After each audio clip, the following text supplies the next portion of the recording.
The Gnostics were perplexed by the dichotomy between the rather nasty Old Testament version of God and the kinder, gentler version proposed by Christianity.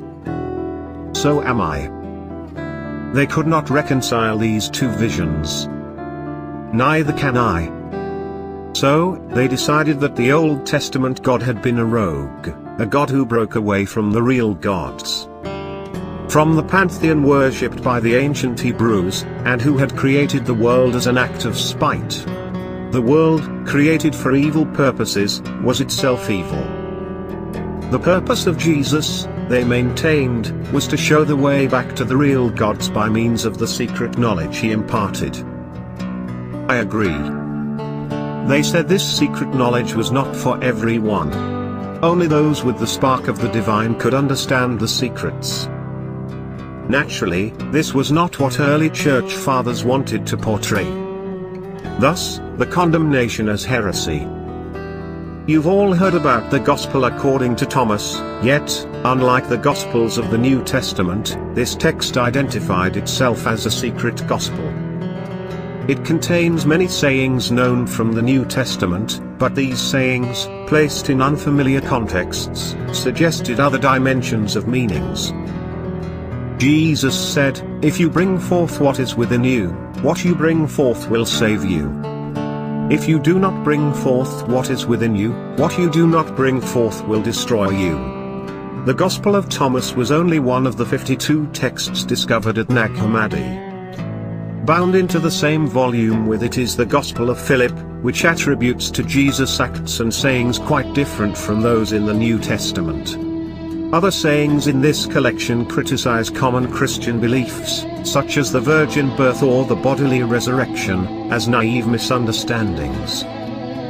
Bound together with these Gospels is the Apocryphon, literally, secret book, of John, which opens with an offer to reveal the mysteries and the things hidden in silence which Jesus taught to his disciple John.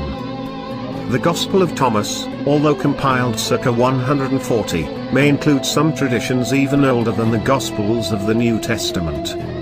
They may possibly be as early as the second half of the 1st century, as early as, or earlier, than Mark, Matthew, Luke, and John. By the time of the Emperor Constantine's conversion, when Christianity became an officially approved religion in the 4th century, Christian bishops, previously victimized by the police, now commanded them.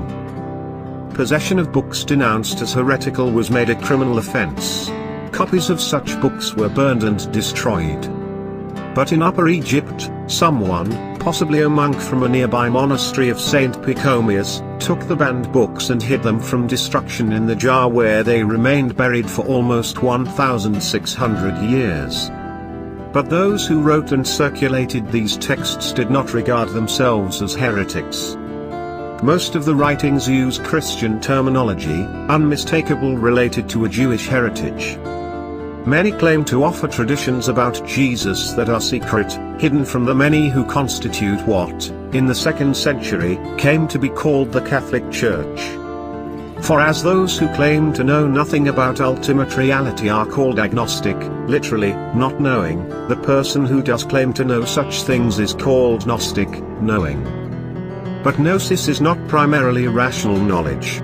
When Confucius was asked about death, he replied, "Why do you ask me about death when you do not know how to live?" This answer might easily have been given by a Gnostic. To a similar question posed in the Gnostic Gospel of Thomas, Jesus answered that human beings must come by gnosis to know the ineffable, divine reality from whence they have originated, and whither they will return. This transcendental knowledge must come to them while they are still embodied on earth. Death does not automatically bring about liberation from bondage in the realms of the demiurge. Those who have not attained to a liberating gnosis while they were in embodiment may become trapped in existence once more. Gnosticism can bring us such truths with a high authority, for it speaks with the voice of the highest part of the human, the spirit. Of this spirit, it has been said, "It bloweth where it listeth." This then is the reason why the Gnostic worldview could not be extirpated in spite of many centuries of persecution. The Gnostic worldview has always been timely, for it always responded best to the knowledge of the heart that is true gnosis.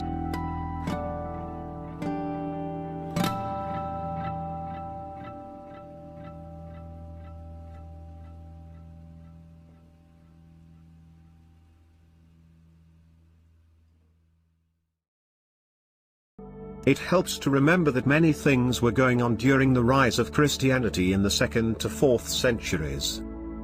Christianity might have been viewed as one movement among many and was not the only one to rely upon the teachings of Jesus.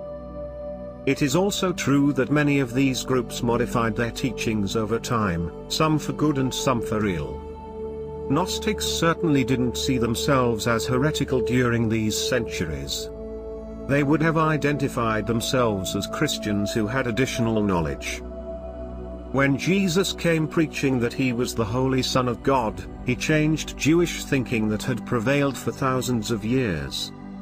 Yet, Christians did not jettison the Hebrew Bible, they added a New Testament and studied them both. They also believed that since Jesus had come, things were different. There was a need for fewer rituals and traditions, but there was a closer and more direct communication with God. Gnosticism built upon these premises.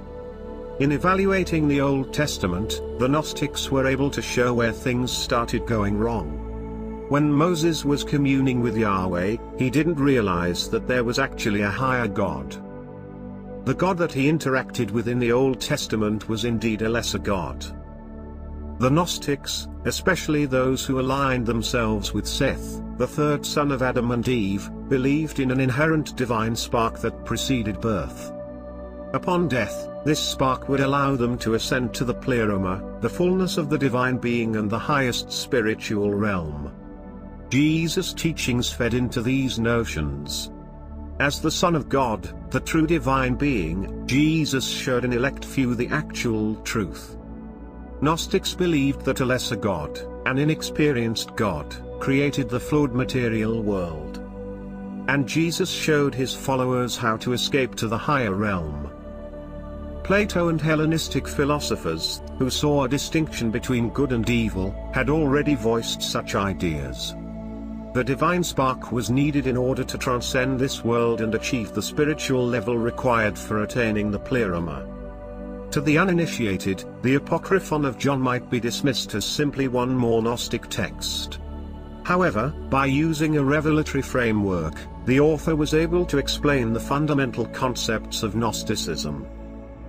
This revelation described the creation and the fall, explained how God's spark had become imprisoned in the world of matter, and provided the means for people to learn about their divine nature and salvation, thereby enabling them to become one with Source.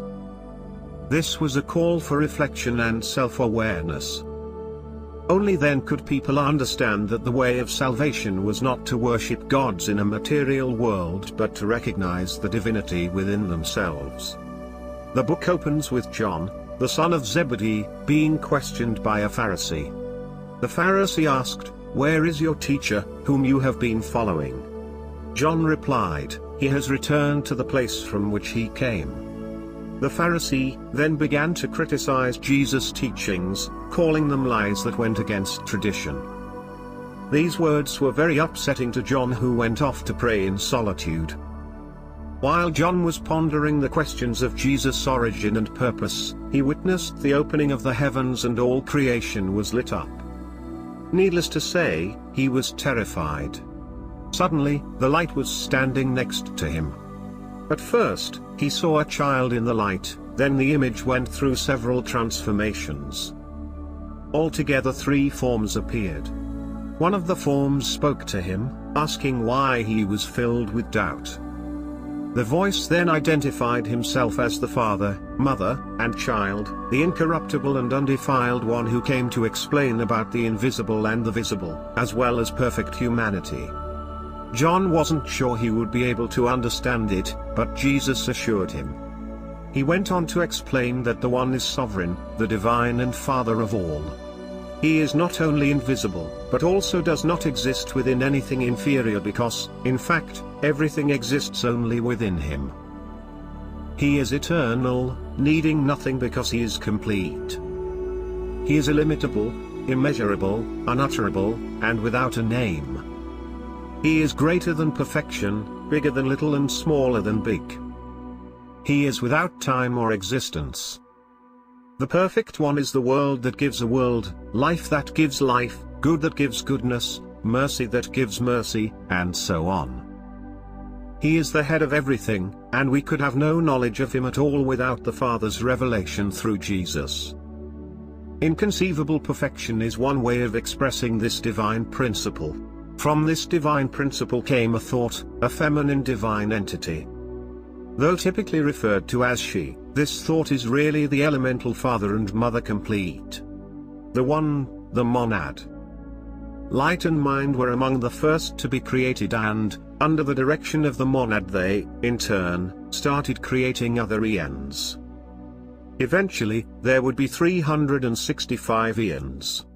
The last one to be created was Sophia. Sophia believed she was wise enough to try creating something on her own.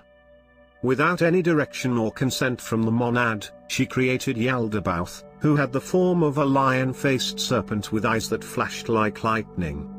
His creatures were known as archons. But they were all incomplete, limited, and known as demonic entities. Since he had no knowledge of the pleroma, Yaldabaoth created a world for them to live in. Obviously, this world would reflect the basic deficiencies of their characters and be greatly inferior to the pleroma. Whereas the pleroma was only light, this world would be comprised of darkness and some light, stolen from Sophia. Yaldabaoth and his archons quickly realized the power of Adam, and from then on tried to dispose of him. First, they attempted to confine him to the Garden of Eden, telling him that the fruit of all the trees was bad. The tree in the middle, the tree of the knowledge of good and evil, concealed the fact that its fruit would allow the forces of the pleroma into Yaldabaoth's evil world. Christ, then, revealed to John that he was the one who caused Adam to eat the fruit. In fact, Eve had been sent by the eons of the higher realm to make sure he did so. When Yaldabaoth created Eve, he was trying to recover the light out of Adam. This turned out to be not only unsuccessful, but also had unintended consequences. Upon seeing Eve, Adam then had a counterpart and was free from Yaldabaoth. Obviously, Yaldabaoth was not about to give up. He continued his quest to regain control over light, creating many human bodies, all of which had a counterfeit spirit. That spirit was employed to keep them ignorant of their divine spark. That wicked spirit is the reason for evil, confusion, and death. The book continues with a series of questions about who can be saved. The basic answer is anyone who recognizes the true spirit. Those who remain in the clutches of the counterfeit spirit will not. Christ reaffirmed his role as the revealer of the pleroma and the one who brought light into the darkness of Yaldabaoth's inferior world. The book concludes with a warning that anyone who profits from sharing these revelations will be cursed. And these things were given to him in a mystery. And immediately, the Christ disappeared before him. And John went to his fellow disciples. He related to them the things that the Savior had said to him. The Apocryphon of John was banned by the Christian Church but rediscovered among other Gnostic texts in a large jar at Nag Hammadi, Egypt in 1945. Thank God someone had the forethought to hide these gems for a later generation that might be ready for real truth.